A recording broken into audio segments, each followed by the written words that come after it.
Welcome to our Devos. This week we've been talking about becoming unoffendable, about people that aren't willing to constantly get upset about everything. But it said people who are willing to overlook an offense, people that are willing to allow the Spirit of God to help us to overcome anger by repaying evil with good and blessing and being different than the rest of the world.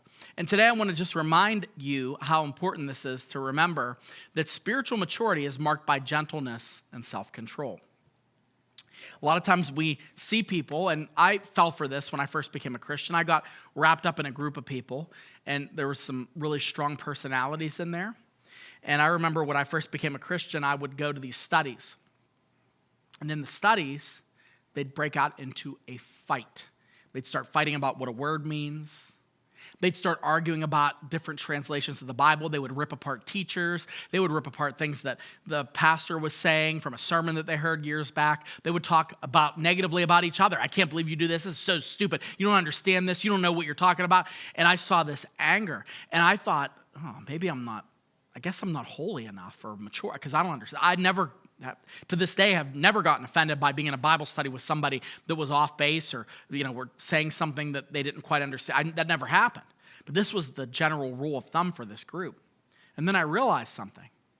Just because you have Bible knowledge doesn't mean that you're mature.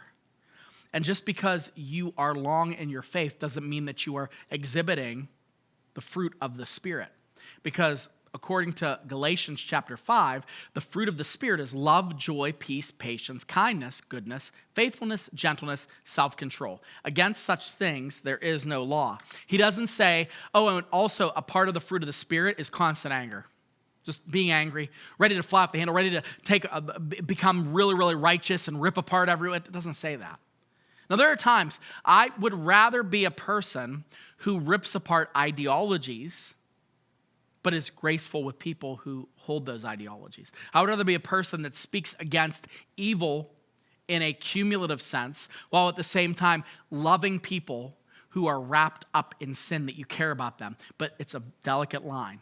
But you have to remember that with more walking in your faith, of walking in the Lord, comes self-control, patience, grace, and above all, the thing demonstrated most by Jesus, forgiveness.